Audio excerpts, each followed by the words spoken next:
Welcome to our channel simplified study. तो आज की वीडियो में हम करने वाले हैं सेज लॉ।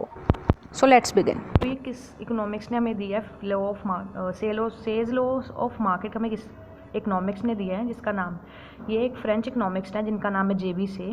इस लॉ में उन्होंने बताया गया है जो सप्लाई है, supply creates its own demand, मतलब जो सप्लाई है वो अपनी डिमांड खुद ब खुद क्रिएट करती है। ठीक है, इसका मतलब क्या है, जो एग्रीगेट डिमांड है इकोनॉमी की वो किसकी इक्वल होगा? Aggregate supply of the economy. मतलब जितनी डिमांड है उतनी ही सप्लाई होगी। ठीक है, मतलब जितनी सप्लाई होगी उतनी डिमांड होगी। अब हम पढ़ने वाले हैं इसके कुछ इंपॉर्टेंट अजम्पशंस। नंबर 1 आ जाता है परफेक्टली कॉम्पिटिटिव मार्केट। मतलब ये लॉ एज्यूम करता है कि there is a perfect competition in the market. ठीक है, और अंडर परफेक्ट कॉम्पिटिशन अगर demand and supply of factor and commodities equal नहीं होंगी तो प्राइजेस इस तरीके से चेंज होंगे जो डिमांड है और सप्लाई है वो इक्वल हो जाए। सेकंड है फ्लेक्सिबल प्राइजेस। ये लॉ एज्यूम करता है कि जो प्राइजेस हैं, वेज रेट हैं और रेट ऑफ इंटरेस्ट है, ये क्या होंगे? Perfectly elastic, perfectly flexible. ठीक है, फ्लेक्सिबल रहेंगे, ये चेंजेस नहीं होने वाले। थर्ड है मनी अवेल। इस अनदर असम्पशन है इस लॉ का कि मनी सिर्फ एक मीडियम ऑफ एक्सचेंज है, इससे सिर्फ गुड्स एक्सचेंज होते हैं और इसका कोई फंक्शन नहीं है और इसका कोई इफेक्ट नहीं पड़ता इकोनॉमी की एक्टिविटीज़ पे।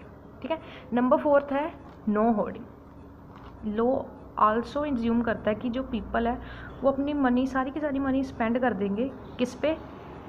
या फिर कंजप्शन पे या फिर कैपिटल गुड्स को खरीदने में, कुछ भी होर्ड नहीं करेंगे। होर्ड का मतलब कुछ पैसा सेव नहीं करेंगे या कुछ भी अपने पास पैसा रखेंगे नहीं।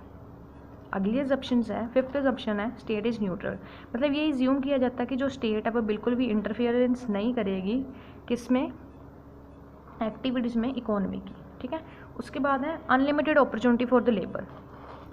Supply of labour and capital in the economy is perfectly elastic. ठीक है, मतलब इसमें जो सप्लाई ऑफ लेबर है और कैपिटल है इकोनॉमी की वो क्या रहने वाली है? Perfectly elastic. सेवन्थ है the large extent of market. मतलब ये लॉ एज्यूम करता है कि वाइड एक्सटेंड है मार्केट का, जैसे जैसे गुड्स की वॉल्यूम है इंक्रीज होती जाएगी वैसे वैसे मार्केट जो है एक्सटेंड होती जाएगी। नेक्स्ट ऑप्शन है long period. Says law of market goods को होल्ड करता है सिर्फ और सिर्फ लॉन्ग पीरियड में। ठीक है, शॉर्ट पीरियड में ये नहीं करता है। ये किसकी ऑप्शन है? जेबी से की। नेक्स्ट ऑप्शन है production according to consumer preference. इसके अकॉर्डिंग जो गुड्स हैं वो किसके अकॉर्डिंगली प्रोड्यूस होंगे? कंज्यूमर के। मतलब जैसे कंज्यूमर को प्रोडक्ट पसंद हैं वैसे ही गुड्स प्रोड्यूस होंगे और जितने जो गुड्स हैं वो प्रोड्यूस हो गए हैं वो सारे के सारे फुली परचेज्ड हो जाएंगे। ठीक है, अब हम पढ़ेंगे एप्लीकेबिलिटी ऑफ सेज लॉ। मतलब जो से का लॉ है वो कौन कौन कहाँ कहाँ अप्लाई होता है। सबसे पहले ये बार्टर इकोनॉमी में अप्लाई होता है। सबसे पहले जान लेते हैं कि बार्टर इकोनॉमी होता क्या है। बार्टर इकोनॉमी में क्या होता है कि पहले क्या होता था, गुड्स के लिए एक्सचेंज होते थे। मान लो अगर एक बंदे को चावल चाहिए और दूसरे को शूज़ चाहिए तो पहले वो इंसान ढूंढेगा जो मेरे राइस को एक्सेप्ट करे और मुझे शूज़ दे दे। मतलब इसमें क्या होता था, जो गुड्स थे वो एक्सचेंज होते थे गुड्स के लिए। ठीक है, तो इसमें ये कैसे अप्लाई होता है? मान लो अगर एक प्रोड्यूसर है जो गुड्स ला रहा है मार्केट में सेल के लिए या वो सप्लाई क्रिएट कर रहा है, वो क्यों कर रहा है? ताकि उसे कोई और गुड्स मिल जाए एक्सचेंज के लिए। ठीक है, इसका मतलब जो हर प्रोडक्शन है एक्टिविटी जो हमेशा डिमांड एक्सप्रेस करती है। ठीक है, तो बार्टर इकोनॉमी में हम ये कह सकते हैं कि जो कमोडिटी, सप्लाई ऑफ कमोडिटी है वो हमेशा क्या सिंबलाइज करती है? Demand of other goods. ठीक है, इसमें सप्लाई किसकी इक्वल आ जाती है? डिमांड के। ठीक है, जैसे सेल एंड परचेज इक्वल आ गई, मतलब जो वो अगर कोई गुड्स लेके आ रहा है तो उसके बदले में उसे कुछ और चाहिए, सप्लाई कर रहा है किसके लिए? ताकि उसे कोई गुड्स की डिमांड करेगा। ठीक है, सेकंड नंबर पे आ जाते हैं कि जो सेज लॉ है वो मॉनेटरी इकोनॉमी में कैसे अप्लाई होता है। अकॉर्डिंग टू देम, मतलब हमने ये पहले पीछे अभी अजम्पशन में पढ़ा, जो मनी है वो सिर्फ और सिर्फ मीडियम ऑफ एक्सचेंज है। ठीक है, गुड्स को एक्सचेंज करने में काम करता है और इसका कोई इफेक्ट नहीं पड़ता है। अकॉर्डिंग टू जेबी से जब जो प्रोड्यूसर है वो अपना गुड्स सेल करता है और जब वो इनकम लेता है, ठीक है, वो इनकम किस टर्म में लेता है? मनी की टर्म में। अब वो सारी इनकम जो क्या कहते हैं, जो स्पेंड करेगा अदर गुड्स एंड सर्विसेज में। ठीक है, तो वो डिमांड उसने क्रिएट करी, उसके साथ वो जो डिमांड है वो क्रिएट हुई किसकी इक्वल होगी? गुड्स सप्लाइड की। ठीक है, अब मैं इसे समझने के लिए मैं अभी आपको एक टेबल दिखाती हूँ जिससे आप सारा समझ जाओगे।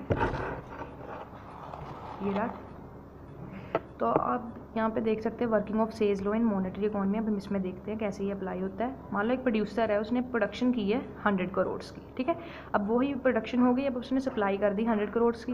अब उससे इनकम जनरेट हुई 100 करोड़ की, ठीक है, मान लो वेजेस या किसी भी तरह से उसे इनकम जनरेट हुई 100 करोड़ की। अब वो 100 करोड़ का क्या करेगा, उसने इनकम ली, अब वो उसी 100 करोड़ से डिमांड करेगा किसी और गुड्स एंड सर्विसेज की, फिर से प्रोडक्शन चालू हो जाएगी, मतलब ये साइकिल सारा ये चलता जाएगा, ठीक है। अब हम इस सेज लॉ की इम्प्लीकेशन पढ़ने वाले हैं, तो शुरू करते हैं। नंबर 1 इम्प्लीकेशन है general over production is impossible, ठीक है। जनरल ओवर प्रोडक्शन का मतलब क्या होता है कि जिसमें जो एग्रीगेट सप्लाई है वो ज़्यादा हो डिमांड से, ठीक है। इसमें क्या होता है, जो एग्रीगेट सप्लाई है वो ज़्यादा होती है एग्रीगेट डिमांड के ओवर अ लॉन्ग पीरियड, ठीक है।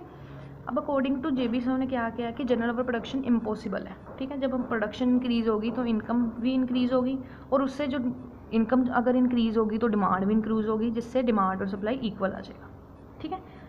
अगर जनरल ओवर प्रोडक्शन हमने समझा क्या होता है, जिसमें सप्लाई ज़्यादा होगी डिमांड कम होगी, बट जेबी साहब ने किया, अगर हम जेबी साहब ने कहा कि अगर प्रोडक्शन इंक्रीज़ होगी उससे इनकम भी इंक्रीज़ होगी, और इनकम इंक्रीज़ होने से ऑटोमेटिकली डिमांड भी ज़्यादा होगी, तो डिमांड और सप्लाई इक्वल हो जाएंगे, ठीक है। नेक्स्ट पढ़ते हैं। नेक्स्ट हमारा जनरल एम्प्लॉयमेंट इज़ इम्पॉसिबल। इसमें क्या है कि जनरल अनएम्प्लॉयमेंट का मतलब क्या होता है, जब सप्लाई लेबर की ज़्यादा है बट डिमांड लेबर की कम है, ठीक है, उसे हम कहते हैं जनरल अनएम्प्लॉयमेंट, ठीक है। अब जब when the labour market supply exceed this demand, जब लेबर मार्केट की जो सप्लाई है वो ज़्यादा हो जाएगी डिमांड से, तब जो वेज रेट है वो फॉल हो जाएगा, ठीक है। उससे क्या होगी, जो डिमांड और सप्लाई क्या हो जाएगी, इक्वल हो जाएगी, ठीक है।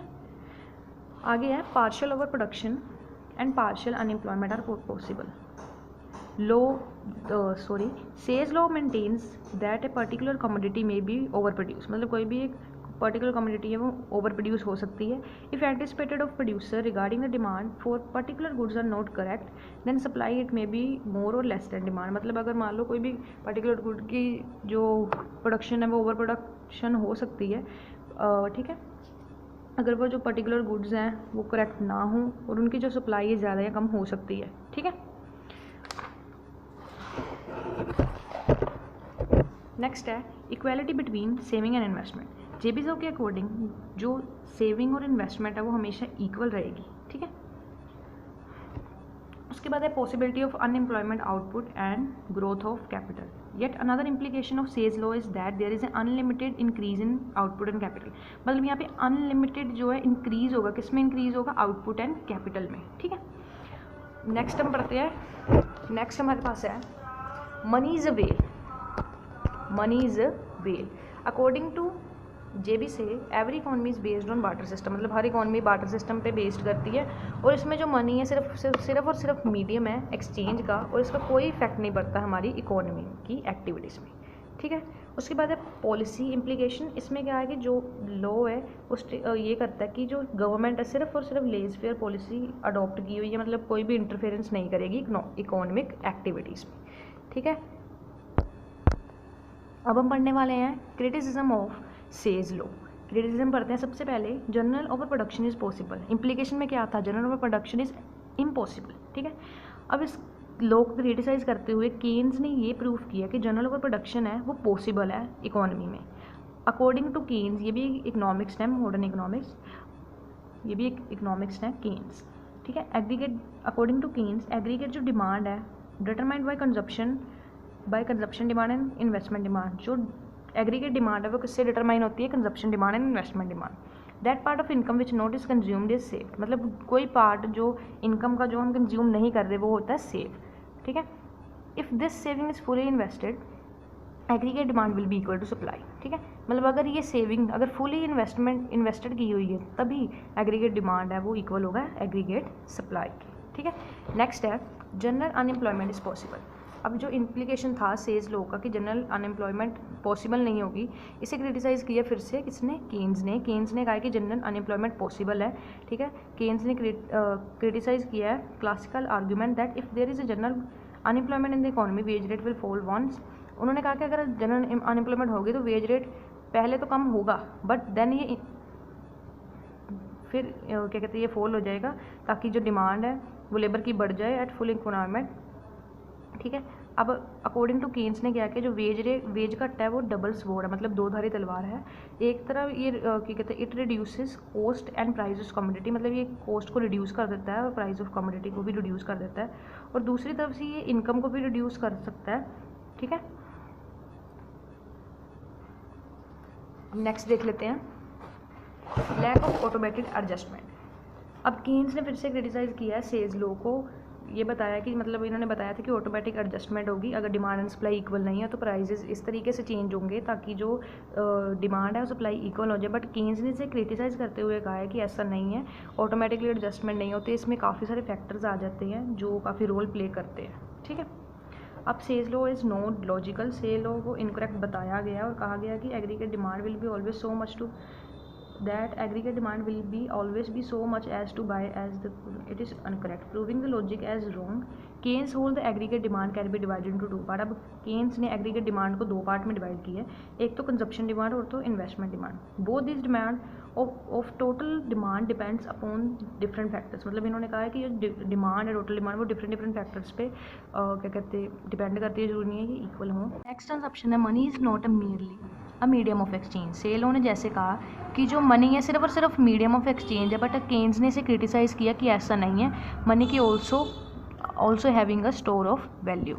लास्ट इम्प्लीकेशन है नीड फॉर स्टेट इंटरफेरेंस। जैसे सेज ने कहा था कि जो गवर्नमेंट है लेस फेयर पॉलिसीज ने अडॉप्ट की हुई है, कोई इंटरफेरेंस नहीं कर रही, बट केन्स ने कहा है कि ये इम्पोर्टेंट है कि स्टेट इंटरफेरेंस करे ताकि सोशल और इकोनॉमिक ईवल से हमें हम लड़ सके और छुटकारा मिल सके।